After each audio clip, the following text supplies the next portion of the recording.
everybody. Wow, there's a lot of green this morning. We all learned back in the day, didn't we? So, good morning to everyone here in front of me, and good morning to all of those watching online. This is Unity Spiritual Center Spokane, and as our mission states, we are a vibrant community growing through spiritual practices and love. My name is Sally Sledge. I get to be platform assistant today. Everybody knows proper protocol for your phone. Please silence it at this point. As always, we want to begin our time together by sharing our opening affirmation. Together we affirm, there is only one presence and one power, active in my life and in the universe, God the good. This is Unity's foundation principle. One presence, one power, one life living through and as each one of us. Today, Reverend Bonnie will continue the conversation from last week and will add a dash of St. Patrick. Our music today is provided by our very own women's choir and also by our very own big mixed choir. That means men and women. And it will be followed by Steve with a reading and an opening prayer. But first, let's begin with our song leaders, Julia and Rick. Well, folks, stand if you're able and join us.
Good morning. Excuse me.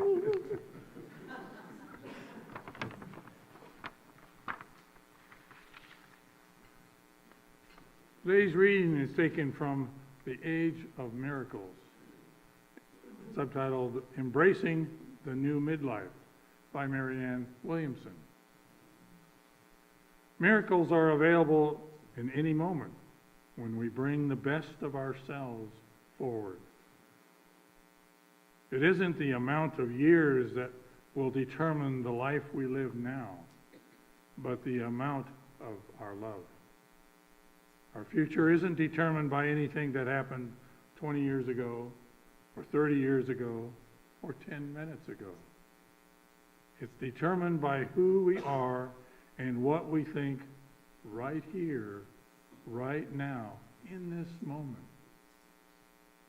Almost every hour of every day, we'll find ourselves in a situation where we can be now who we weren't before, because we know now what we didn't know before.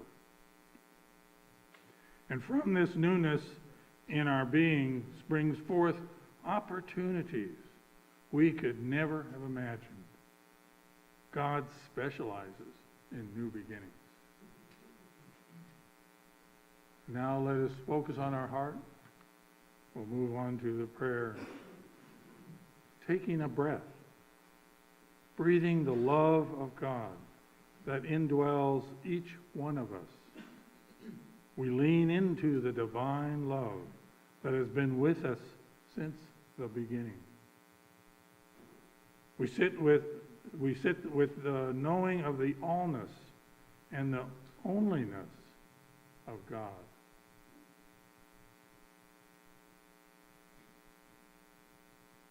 Remembering who we are and why we are here, we relax in the realization of God and only God.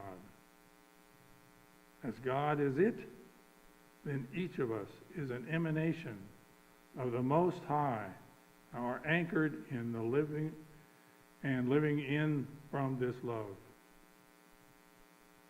From this space of divine awareness, I bless each of us this center. I know that each person who walks through our doors are uplifted and prospered in all areas of their lives as they join in the knowing of God's good. I bless Reverend Bonnie, Scott, the choir, the women's ensemble, the platform assistant, the ushers, those online, and each of us participating energetically in the truth. Today is a good day. And so it is.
No life I know to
Oh, yeah.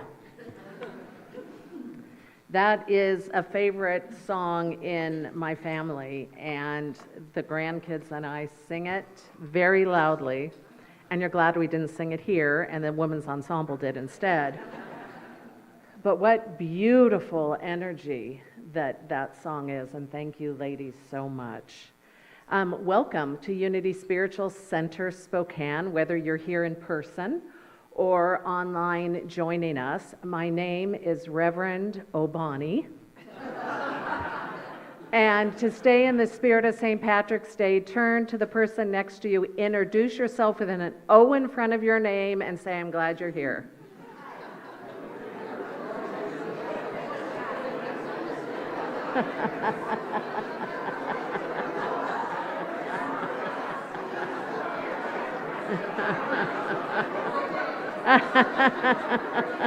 Yes, you are. Yes, you are. All right. That's an awfully long name, you guys. All right. Well, I want to clear it up and say that the O, it really goes with the last, not the first name. We all know that. And it means from the grandparents of. So it's really a clan indication. So I am really not Reverend Bonnie. I would be Reverend Barnard. But for today, I wanted to just shift it up a bit. So I had the best week, and I'm hoping you guys did too. I think part of it is this beautiful weather we're having, which always does something to the soul, right? Oh, and there's still a pile of snow in our parking lot, but that's another conversation. So it's been such a beautiful week, and one of the privileges I had this week was hearing from so many of you in the congregation about how last week's talk touched you, how it touched you, how it changed you, how it transformed you, the things that you're going to play with, the ideas that came that are useful. And since we're a spiritual center, being useful is important to us. And so I said to Deanna, we have to change the whole talk for today so I can continue the conversation and go into just a little bit more depth in some areas, and then throw in a bit of St. Patrick's Day. So that's what we're going to do. And the first comment I got was how this Byron Katie statement made huge clarification in your lives for determining what isn't yours to give attention to. And the quote is, there are three kinds of business in the universe: mine, yours, and God's. And of course, what we know in New Thought is everything is God. We know that. But this is taking that broad, big allness of God and looking at our own individualized expression of it, and then saying, is this mine to give attention to and imbue with my life energy, or is it not? And so here are some examples, and I want you to feed back to me. Is running the government your job? Thank God, somebody said over here. The answer is no, but we're civically involved. So there's aspects of the government that we're involved with, like voting, right? When we're clear about that, our life is so much easier when we're not carrying the burden of the entire American government on our shoulders.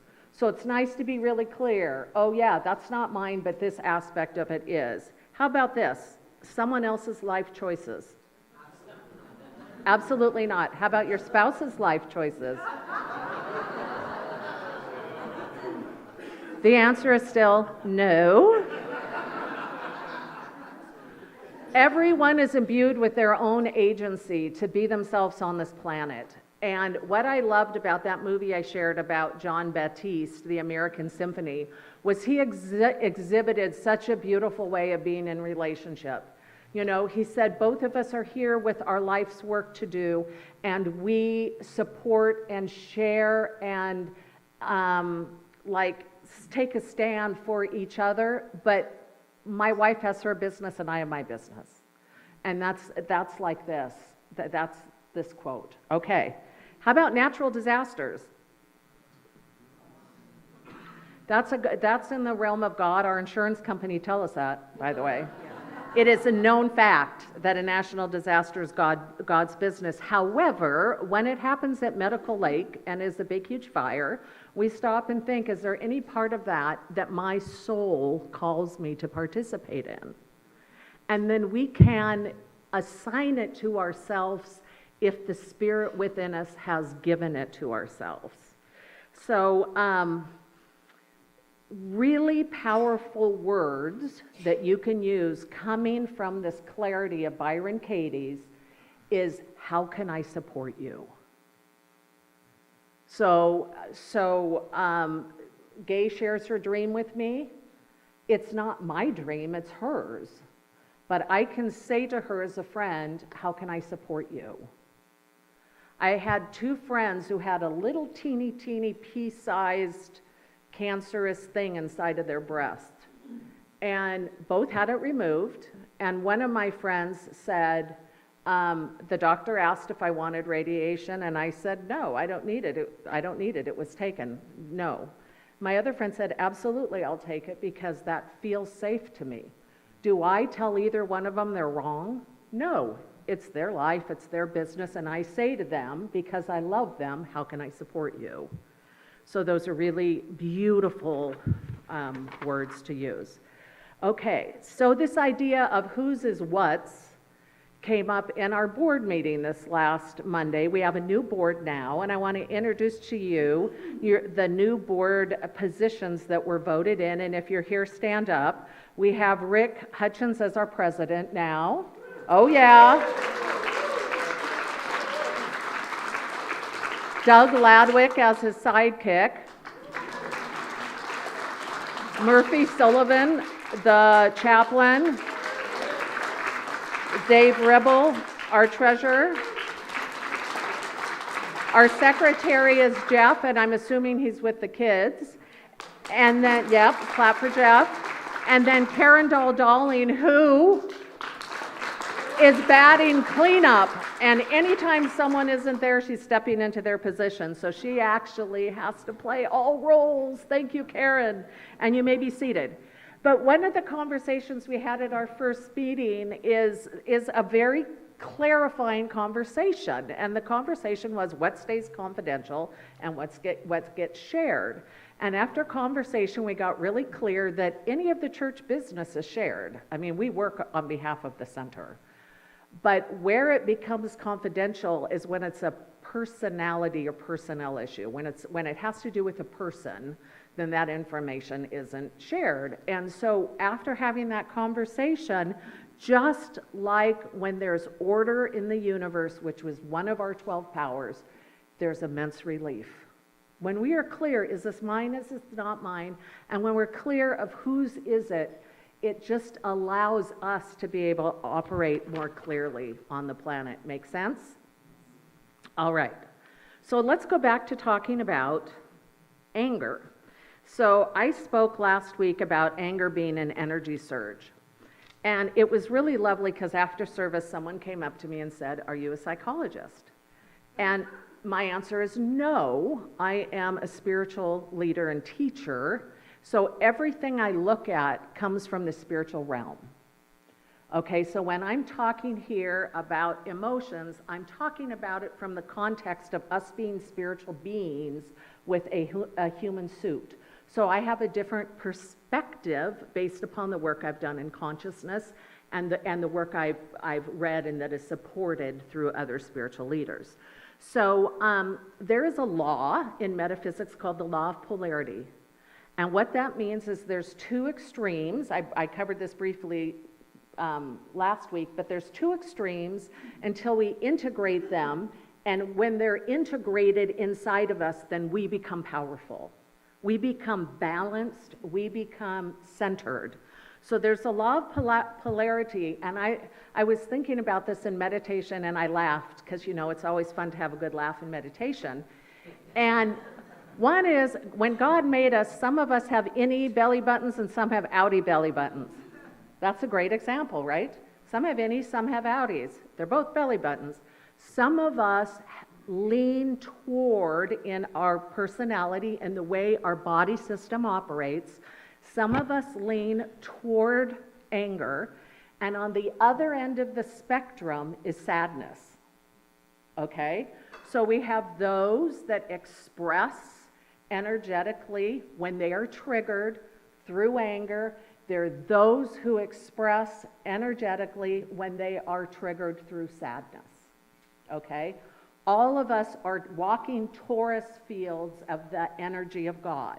We are electromagnetic fields in operation. We get triggered, and we have one of two reactions on that spectrum. We all have it.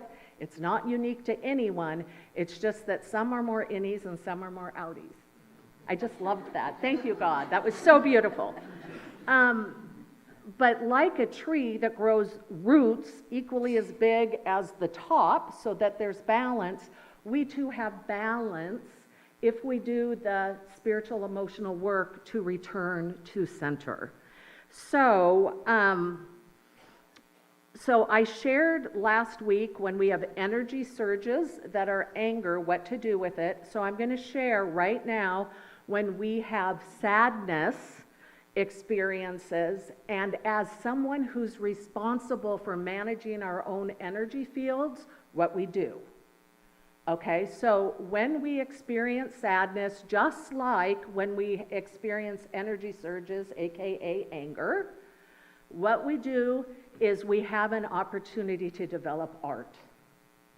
So we look at Picasso's Blue Period. We look at songs that are so sad. We could bring up Taylor Swift on this one too. Last week I shared some of her anger songs, but she's also got some really sad ones. So when we connect with that energy field inside of us that is out of balance, to bring it back into a balance, we can express it in a way that's healthy.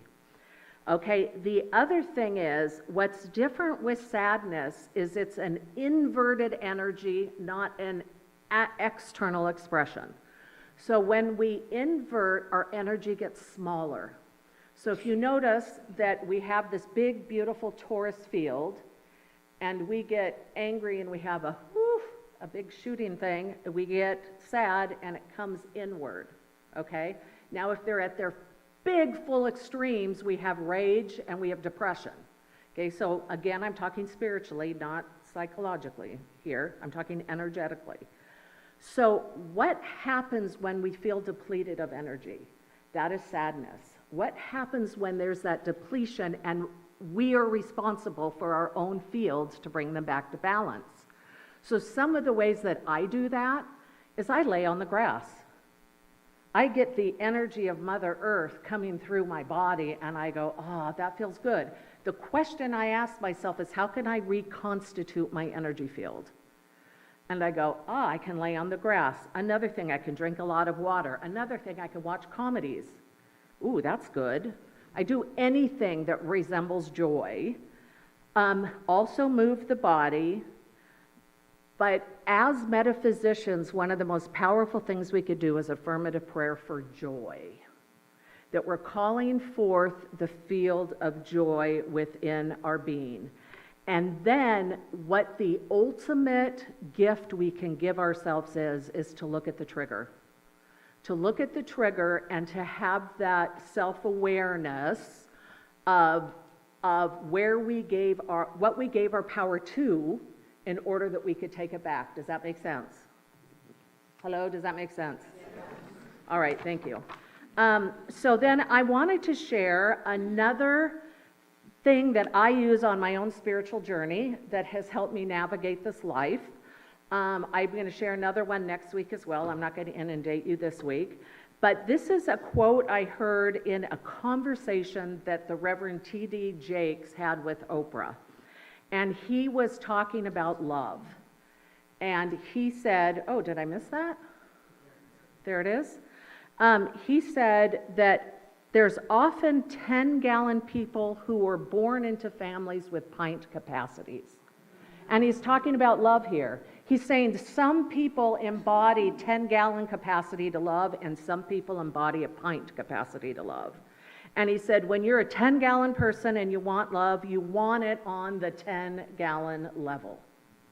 So what I interpreted this to mean, and I use it all of the time, is when I'm in a relationship with someone, do they have that level of capacity? Okay, I am not fooled. My grandkids do not have an adult level of capacity. They can't. Their capacity is like this. I have a lot of years of living that have been conscious, and mine is like this, you know? So I am aware that I am not going to put upon them a request that is larger than their capacity can respond to. Make sense? But it's really interesting how often that we want someone to meet us where we're at when we have a larger capacity than they do. Or that we feel put upon because our capacity is smaller than someone else because they have a greater expertise or capacity in that area of life. So it has become really a part of my process and beingness to become aware of capacity abilities with those that I interact with. It isn't fair, and we look at this in levels of consciousness. If somebody is living from the lowest level of consciousness, which is victimization, if someone is coming from victimhood, I can't expect them to be able to operate from the oneness of God because they are, through their demonstrations, coming from duality. And so when I meet someone and sit with them and listen to them and hear them, I can go, this is the capacity here. And if someone has given me permission to work with them, we can work on capacity expansion. But as a human being walking this planet, that's not my job, because I'm clear about what is mine, what is yours, and what is God's. Make sense? Okay, so this has been very, very helpful for me. The Bible calls this being equally yoked. Remember that statement about being equally yoked? My friendships are all equally yoked. I'm really clear. 10, 20, 30 years ago, I gave up relationships that weren't equally yoked.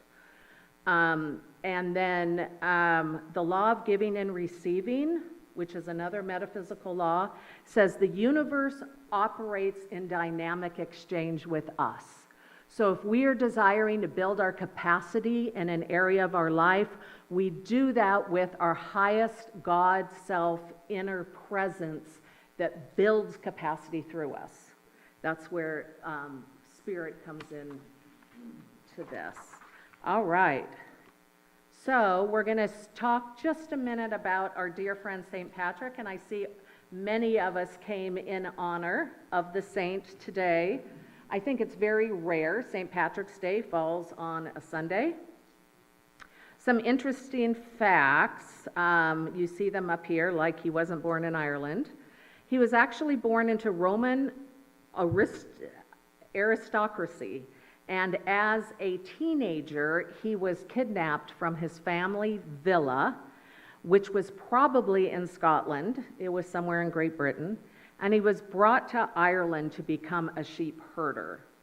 He was enslaved for 6 years. And in his biography that he wrote called Confessio, which means confession, he says, "After I arrived in Ireland, I tended sheep every day, and I prayed frequently during the day. More and more the love of God increased, and my sense of awe before God. Faith grew, and my spirit was moved, so that in one day I could pray up to 100 times, and at night perhaps the same.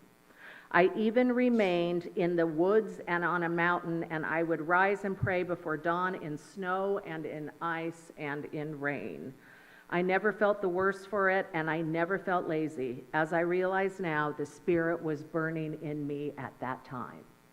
So what I love about St. Patrick is he's an enslaved man, and he uses that period of time of enslavement in order to develop his spiritual relationship with his inner divinity. Like, how amazing is that? He had the opportunity for 6 years to blame and to complain, and instead he developed a relationship with that highest place of himself. And I do want to point out, as we're talking about management of our own energy fields, blaming and complaining is giving your energy away. And to me, that's too expensive to do. So the invitation is to practice when you're managing your energy, to notice when you give it away and when you buoy it with the divine presence of love within you. So he escaped to England after those 6 years. He had a dream that told him it was time to go down to the ships. The ships would be waiting for him and they would take him home. And so he followed his dream. And when I study Charles Fillmore, he had a lot of dreams he followed too. Many of you do as well. That the Spirit of God speaks to us in many different ways, in many different forms, and it often comes through dreams, as it did for St. Patrick. And so he returned to England. He took refuge in a monastery, and he became a devout Christian and later a bishop. While a bishop, his name changed from Maewyn Sackett to St. Patrick, and Patrick means father in the saint language. So he became Saint Father, St. Patrick. He had a dream then when he was bishop that he was called to walk among the Irish people. So he went to Ireland. He created monasteries, churches, and schools that were Catholic, and he's the one who brought Catholicism to Ireland, which is why he is the patron saint of Ireland.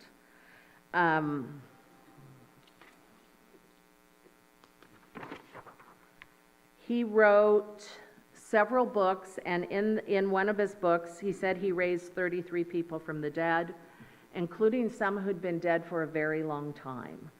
And what I want to share is that our spiritual gifts arise from the process of our spiritual maturation. As we grow and connect with the God self within us, we start seeing the gifts that we have that we can use on the planet. And so part of spiritual maturation is the fruit coming forward for us. And he, on several occasions, manifested food. There's one story where he was in a village and people hadn't eaten for like a week. And he prayed for food, and a whole bunch of swine come running through the village. Okay? And I believe all of this, by the way. Having been in the field long enough, I know, and we're doing chaplain training right now, which is so much fun. Al and I are having a ball, and the people are amazing who have shown up. And it's the practice of the more that we demonstrate, the more that we can have our faith in the only thing that is, the more miracles happen all over the place. And so when the story is there was no food, he prayed, and the pigs run through, it reminds me of the story I shared with you when I was in Africa, and it was a tense situation, and I prayed, and all of the help came within 10 minutes. And it was like, oh my gosh, it was such a miracle. And I could tell hundreds of those stories, because that is part of my training, is to remember that. So he was given and attributed to running, he was given credit and attributed to running all snakes out of Ireland, and that is not true. There has never been a snake in Ireland. Ireland does not have snakes. And I Googled it, and they still don't have snakes. So there are not snakes in Ireland, so he did not run them out.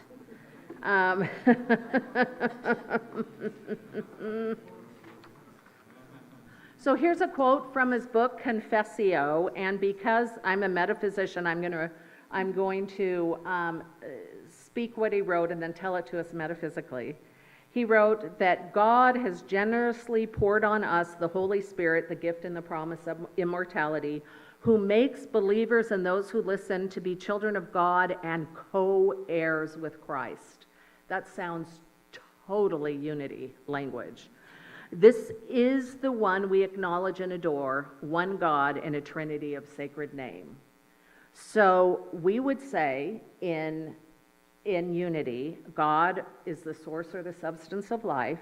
The Holy Spirit is the executive power or the action that makes things happen. Immortality means we're not subject to death. It's about life. Children of God mean that we're born out of that one consciousness. Co-heirs means shared, of course, and then Christ means the anointed one. So this is St. Patrick's speaking unity. I wish I had a brogue, I don't.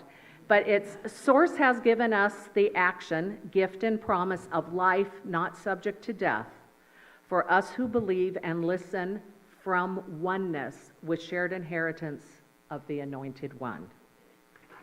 Very beautiful. All right, so I'm going to close with talking about our month of miracles and kindness. So the past, you guys have feathers, right? There we go, feathers, feathers. So for the past 2 weeks, we've been capturing two things. One is the miracles that we've experienced so that we can be reminded that God is just as active today as it was during biblical times, as it was during any time in history. The divine presence of love never went anywhere. It's still here and it's within us. So this is our way of raising our hand and saying, I had a miracle, I had a miracle, I had a miracle. This week, I took a walk and I face planted and fell right on my face for the second time in a year, and I'm completely fine. It hurt for a minute, but then I was like, oh, thank you, God, for the reparation that you provide with my body temple, just as Myrtle would have done. And in that process, I'm good. That's a miracle to me. Each one of us has different kinds, different levels, different ideas of miracles. And Gay, if you'd stand up right here, she is going to start collecting miracles on video. So if you have miracles from the past 2 weeks, she will grab her after service. And then she will also take them between 11 and noon on Tuesday after the Abundance team meets. And we will show these so that we can all get in with each other's miracles next week. And we will also put them on Facebook, so know that they will be shared. Thank you, Gay. And then I invited us last week to also include acts of kindness inside of our center. And so we want to amplify the experience of kindness amongst us. And kind coming from the word kin, which means family. That we want to practice kindness amongst us, and we're going to reward ourselves with a feather because it is in that field of grace that incredible miracles come. So we're doing two things. We're putting fertilizer down, and then we're recognizing what we've planted and what has come to fruition. So those feathers cover all of that. All right, that's it for today. I'm going to go into meditation along with you, and I invite the choir to come up as we start this process together. So let's close our eyes. And let's take a nice big deep breath. Really loud. And again, loud and proud.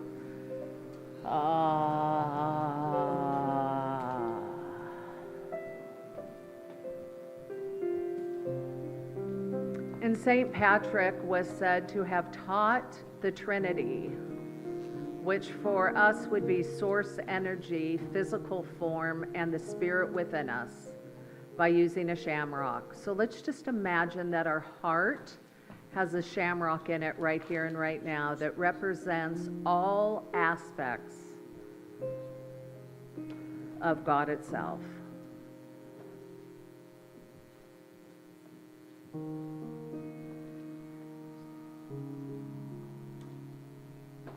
And imagining that shamrock right in the center of our heart, invite yourself, allow yourself to take in the energy of Father, Son, Holy Spirit, or Source, Spirit, and Self. Practice that reconstitution I spoke of.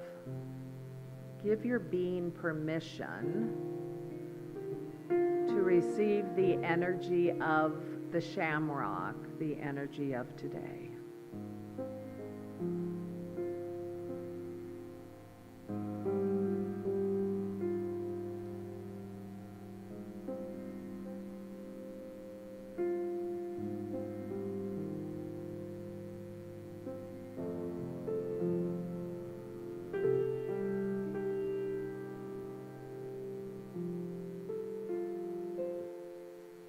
And how lovely it is that we came together in order to remember who we are, in order to remember that the divine presence is an indwelling presence, to remember that there is a life that we live that can be and is rich and joy-filled and abundant and peaceful and all of the qualities that we recognize as good. And so I give thanks for this divine presence within each one of us. I give thanks for each one of us and our willingness to activate it here, now, and always. And I just give thanks for this center that has it as its main mission to do spiritual practices that we may open to the love that we are. And so I give thanks that we do this from the place of wholeness, from the place of oneness, from the place of good. And I call our day blessed, I call ourselves blessed, and I call this center blessed. And together we say, and so it is. Amen.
Open my life. Yes. I say yes. I'll have more of that.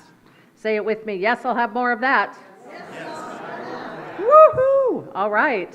So now it's time for our gifts and our offerings. And I know a whole bunch of us here at the center give automatically, and we absolutely love that.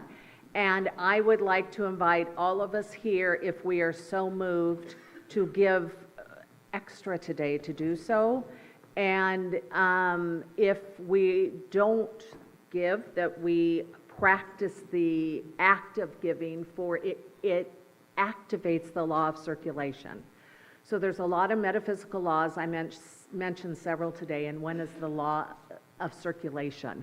And that is that as we give out, so too we receive, and typically it is even more than what has been given out. So those of you who are called to come up here to pray and bless the money, you can do so as the music is being played. But before that, let's take our gift, our tithe, and our offering to our heart. And let's say our prayer together. I know that my giving blessifies all that I am, all that I have, and all that I give and receive. I give thanks for the abundance that is mine to share.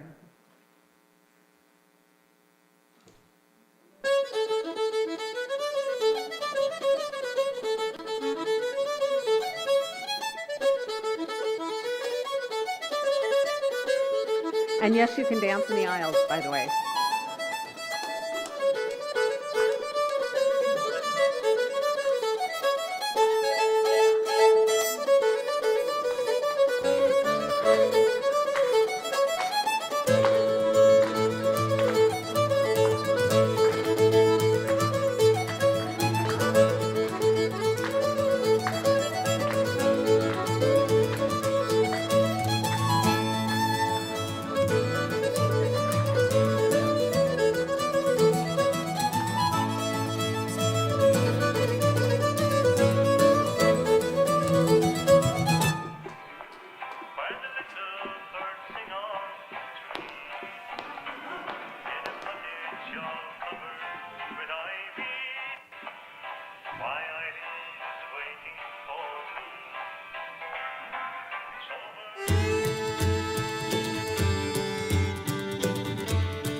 All right, manifestors, join me in knowing that next year we have live dancers on our stage around St. Patrick's Day, all right?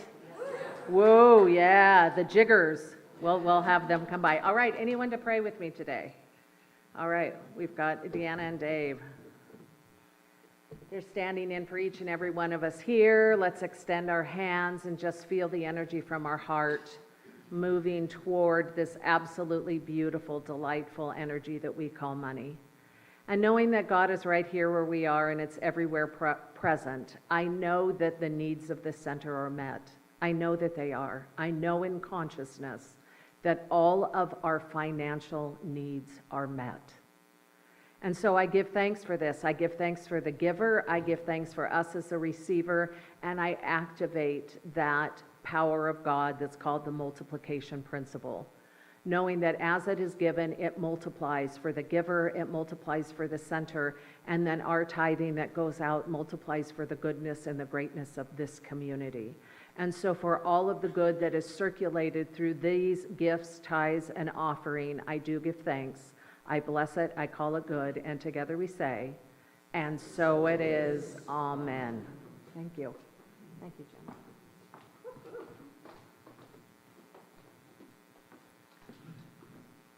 Wow. The flying feet, they're fabulous. Reverend Bonnie is fabulous. How about the choir?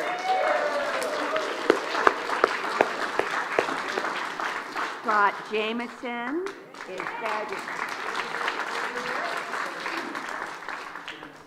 Down. Janice, of course.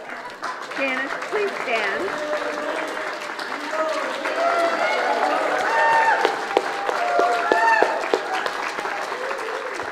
Absolutely. Last but not least, she puts in a lot of work to herd us cats.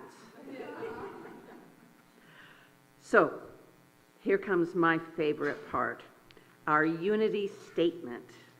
Please join me in saying, unity stands for peace in the presence of conflict, for love in the presence of hatred, for forgiveness in the presence of injury. Unity honors the many names for God, the many paths to God, for we know that there is only one power, one presence, and one life. So, whoever you are, and wherever you are on your own personal spiritual journey, you are welcome here. Very welcome here. And that's not just the faces looking at me here today, but it's all of you online as well.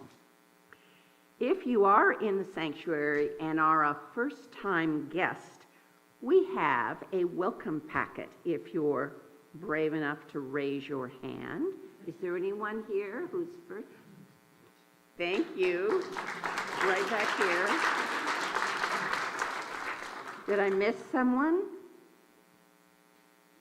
The welcome packet has a lot of information, but one important part is that there is a coupon for a free beverage at our barista stand. So please go meet the baristas.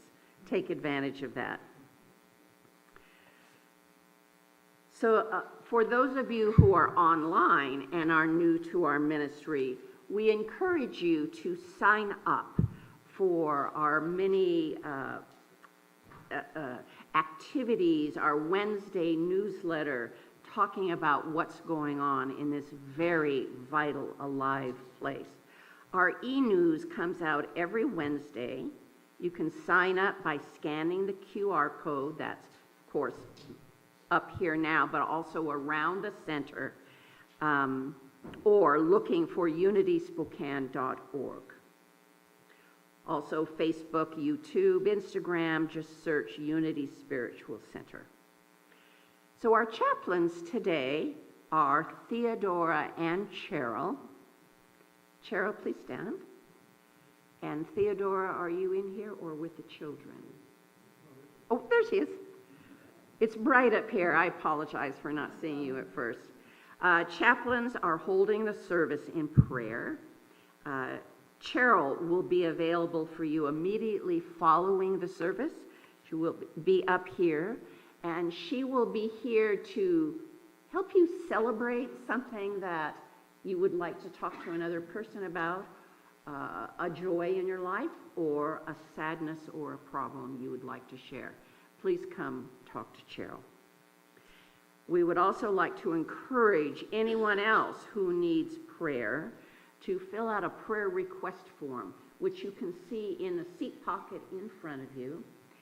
Those prayer requests, and put them in a prayer box. We have one in the back of the sanctuary as you leave, another one in the atrium.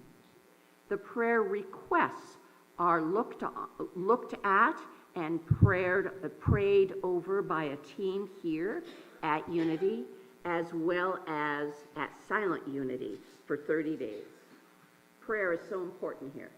It's one of our foundational spiritual activities. And now, it's news you can use. How'd you know I was going to say that? I just read the program. Gay Ribble, news you can use. Thank you, everybody. We actually have a lot of news today. Right after the service, the Compassion and Action team is inviting anyone whose soul is kind of calling to this to learn more about the wonderful refugee family with the 10 children and how you might be able to come into support of this wonderful, deserving family. I kind of feel something that Reverend Bonnie said, your soul is calling. There's a nudge. There's something that says, yes, this is for me. So please join them in the chapel. It'll be 11:30. And then the chaplain training has started, but it is still open to people to come and join them. And this will probably be the last week that you'll be able to do that. But if that is calling to you, please see Reverend Bonnie afterwards or Al. And then the next, actually we're very excited about this. This is Saturday, the sound bath. Now I'm telling you, if you have not done a sound bath, it is incredible. This is probably the best vibrational, quiet experience that you could have. There's nothing for you to do but bring your blanket, your pillows, and allow this vibrational energy to just waft over you. It is spectacular. Please come to that and support that. That's going to be on Saturday, this Saturday, 6:30 to 7:45, right here. It's a fabulous, relaxing time. And then next Sunday, we're going to have Dr. Paul Grove do a wonderful guitar concert. It will be after the service here. I really invite you to bring your friends and family. Bring them to our service and then have them stay afterwards for this concert. It will be by love offering, but it's going to be amazing. I think you're really going to enjoy it. And then lastly, we have Wake Up the World. Now this is going to be hosted by the Earth Care team, and it's going to be a 6-week course that's coming up on Mondays, April 8th through May 13th, 6 to 8 p.m.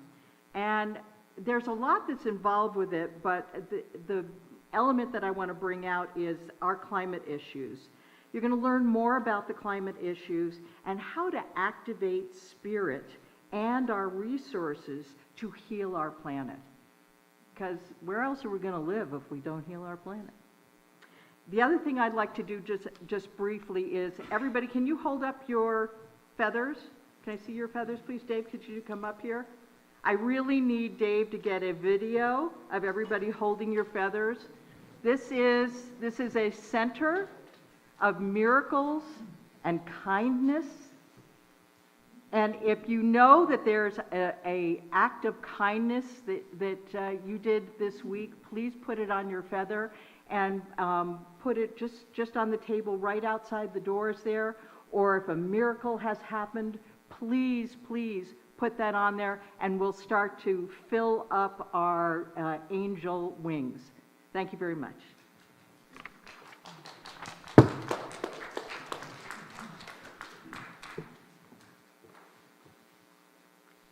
I think it's time for the children. Let's welcome them by singing Walking in the Light.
What are you bringing to us?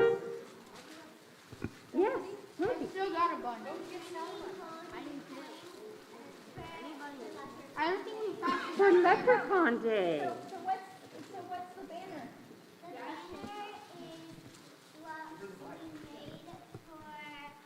The banner is what we made for the book that we read, and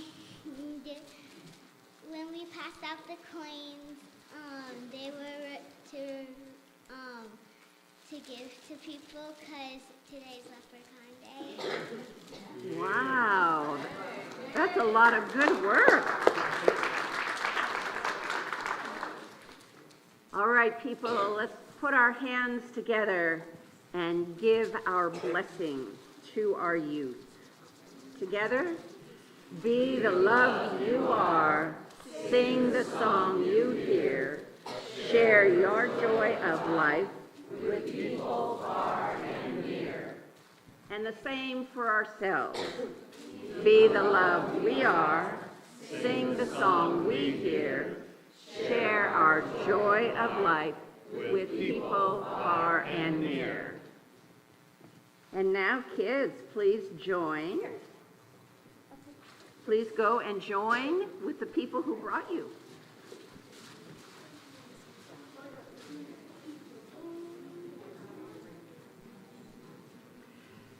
Now is our time to stand, if you are able, and join together by our prayer for protection, followed by the peace songs.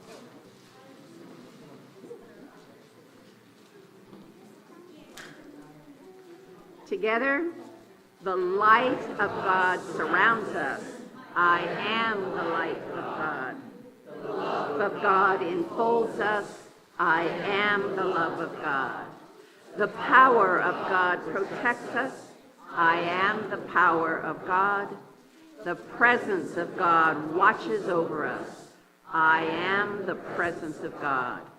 Wherever we are, God is, and all is well. And that's the truth.